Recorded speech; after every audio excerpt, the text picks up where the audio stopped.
The movie begins with Ethan Cambell, a middle-aged man who works in a private tutor firm, entering a mansion to deliver a lecture. He has been assigned to teach the teenage children of many affluent families and help them upskill, using various techniques that help him connect better with them. Ethan lives with his girlfriend, Annie, and they are expecting their first child, but he is too scared to share the news with his father, who seems to be orthodox. The next day, Ethan reaches his office and gets a message from his firm's manager, Chris, about a big offer where the client has specifically requested Ethan and is willing to pay $2,500 per day. However, he is required to stay at the premises for a week on a trial basis. Ethan jumps at the opportunity and tells Annie about the news. She supports him because they need money, as there will be a new addition to the family soon.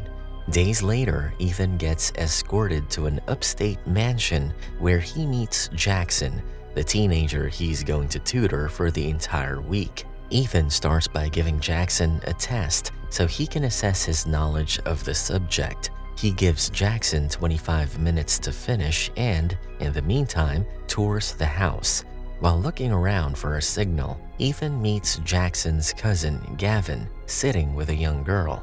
Jackson is done with his test well before time, and Ethan is amazed because all of his answers are correct. He wonders if Jackson is a math wizard and decides to test him on the writing section. In the evening, Ethan calls Annie and tells him how Jackson is an exceptional kid and he doesn't know why he was called there. He shares that Jackson has a strange vibe, but soon dismisses the thought and hangs up. The next day, Ethan asks about Gavin, and Jackson tells him that Gavin is visiting him for the summer. Since he is a single child, he gets lonely, and Gavin keeps him company. Ethan is curious to know what Jackson's dad does, but Jackson hesitates and says he is not allowed to disclose. When asked about his mom, Jackson simply says she was sent away.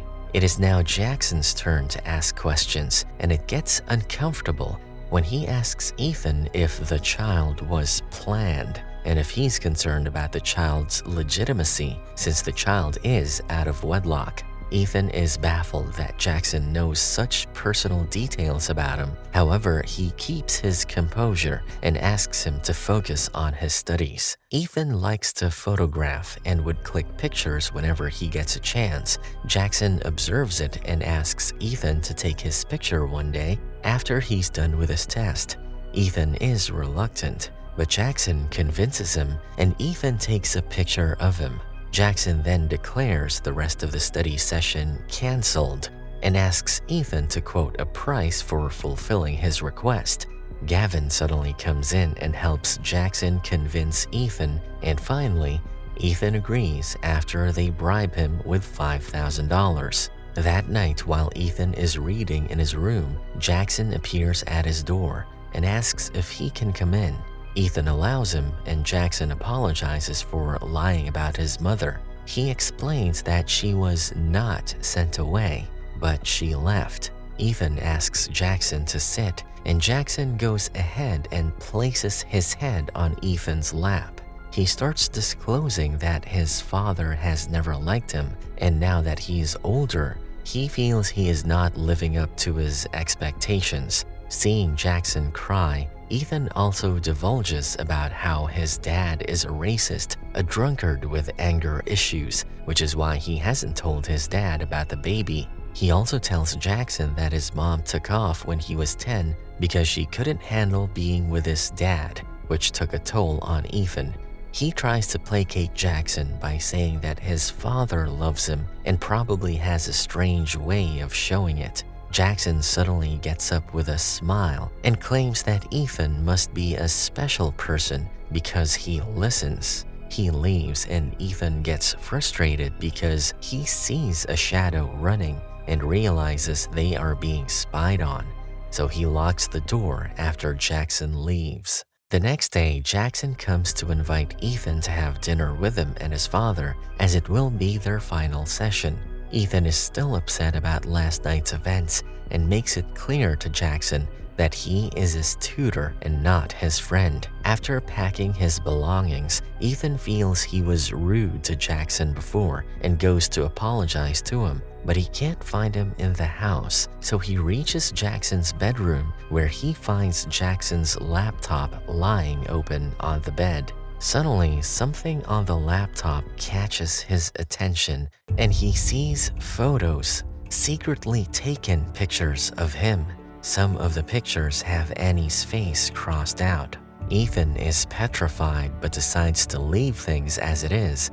The next day, Ethan finds Jackson jittery and unable to focus on his test, so Ethan tries to calm him down and apologizes for the previous day. He then brings up the issue that Jackson might have formed an unhealthy attachment to him because he saw the pictures. Jackson suddenly has an outburst and he starts hitting himself repeatedly. Ethan tries to stop Jackson's psychotic behavior, but Jackson dashes out. Ethan rushes after him when he meets a man and takes him for Jackson's father. Before the man can say anything, a woman who has come behind him whispers something in his ear before leaving. The man apologizes on Jackson's behalf and states he is an emotional kid. After chatting a little with Jackson's father, Ethan takes his leave and returns home. Ethan hasn't even reached home when he gets a call from Chris, who informs him that he got a call from Jackson's father and they would like to continue his tenure for the entire summer. He thinks Ethan has developed a good rapport with Jackson, but Ethan is pretty shaken up by what he saw at the mansion.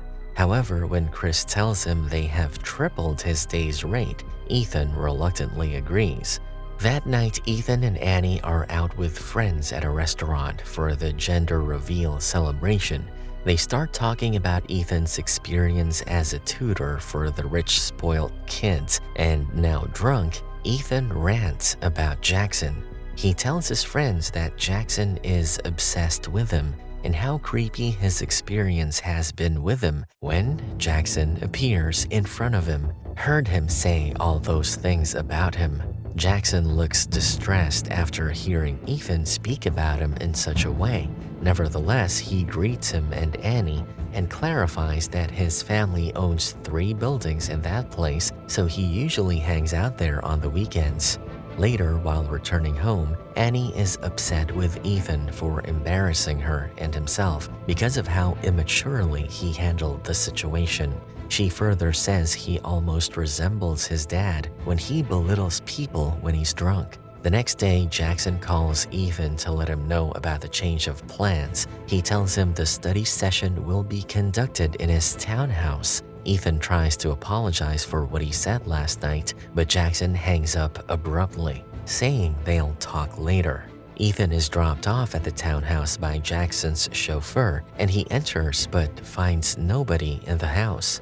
While waiting for Jackson to arrive, Ethan gets a call from him that he is running late and asks him to help himself to the fruits. Ethan eats a couple of strawberries and soon starts feeling dizzy. It appears the strawberries were spiked, and Ethan soon falls unconscious. Ethan wakes up drowning in a lake and quickly swims to the surface to catch his breath. It is almost dark, and he tries to hitchhike his way back home.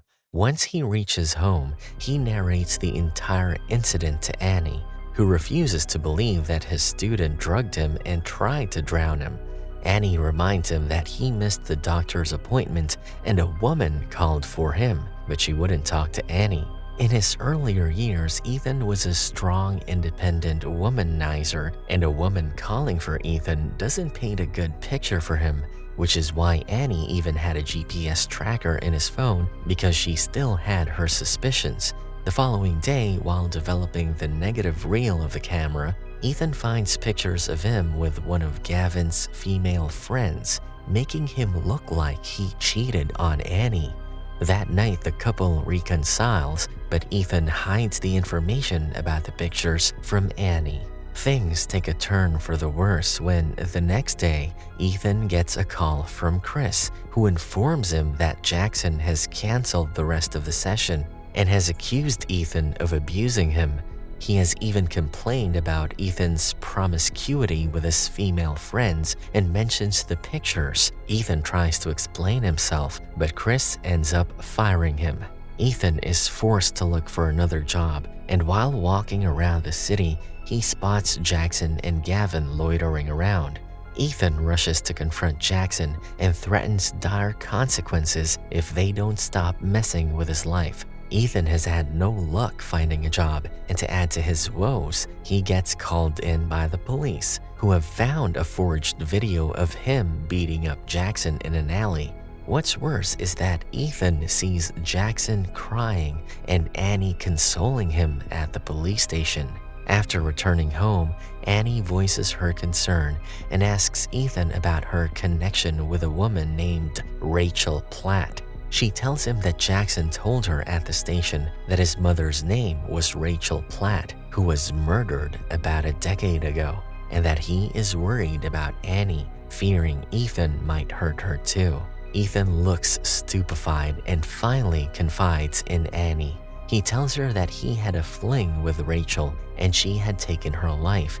Ethan worries that Jackson thinks he has something to do with his mother's passing, and now he's trying to ruin both of their lives. Annie asks him why he never told her that, and Ethan explains he didn't want to relive the trauma because the woman was crazy and he thinks Jackson has inherited the traits. However, Annie needs a break from all the stress and Ethan hiding things from her, so she asks him to leave till he decides to come clean. Ethan spends the night in his car and gets drunk as soon as he wakes up, drowning in his misery. Later, he visits Jackson's mansion and finds a totally different family living there. It is revealed that the house belongs to one of Gavin's lady friends, and she refuses to recognize Ethan when her dad asks her what is going on. Having had enough, the man makes Ethan leave forcefully. Later that night, Ethan decides to find Jackson in the townhouse and breaks its window to let himself inside. Once inside, he finds the bits of spiked strawberries under the table, but his forceful entry alerted the police, and they arrive just in time to take him back to the station. There, he is told that the house he tried breaking into belongs to Jefferson Platt, husband of Rachel Platt. Ethan doesn't build a strong case for himself as he tells about Jackson and how he's plotting against him and asks the detectives to talk to his father. But he is taken aback when the detective tells him that Jefferson died of cancer 3 years ago. The detectives find that he has charges of assaulting Jackson against him, and he is asked not to leave the area, though he is allowed to return home in the end. As soon as Ethan steps out of the police station, he gets a call from Jackson, who asks Ethan to meet him at the place where Rachel died. Ethan reaches the Bayside Manor and finds Jackson waiting for him. Jackson accuses him of killing his mother because when the police found her body, she didn't have water in her lungs.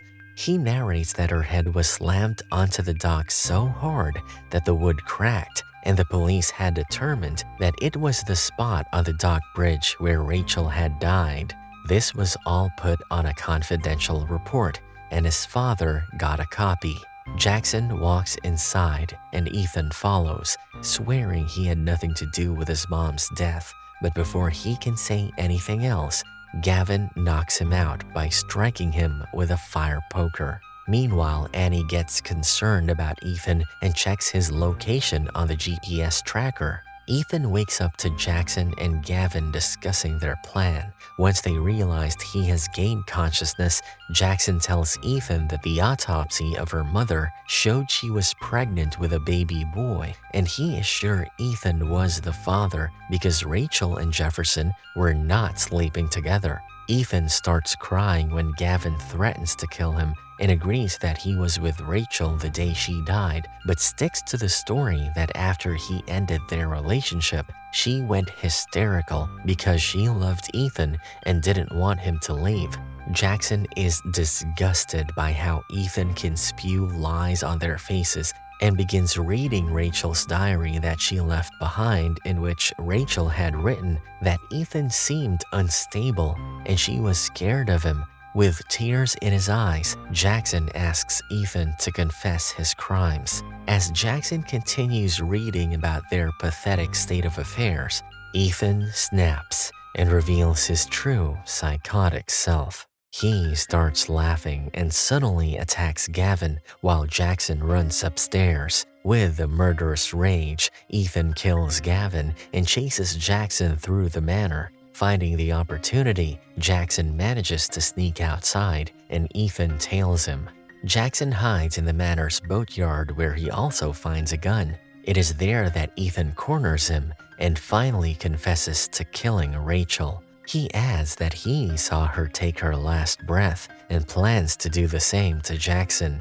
Just as he starts attacking Jackson, Annie arrives after following his location and overhears Ethan confessing to killing Rachel. Upon seeing her, Ethan throws away the fire poker and tries to explain himself, but Annie is scared and calls him a monster. Jackson takes the opportunity while Ethan is distracted by Annie and shoots him from almost point-blank range, but only manages to hit Ethan's shoulder, which causes him to fall off the dock into the bay. Ethan has supposedly drowned, but even after an extensive search by the police the next day, they cannot find his body. Unbeknownst to them, Ethan not only survived, but has started afresh as a tutor, talking with a parent about the unique teaching methods he uses to teach his rich teenage students. And that's a wrap for this movie recap. Thanks for watching.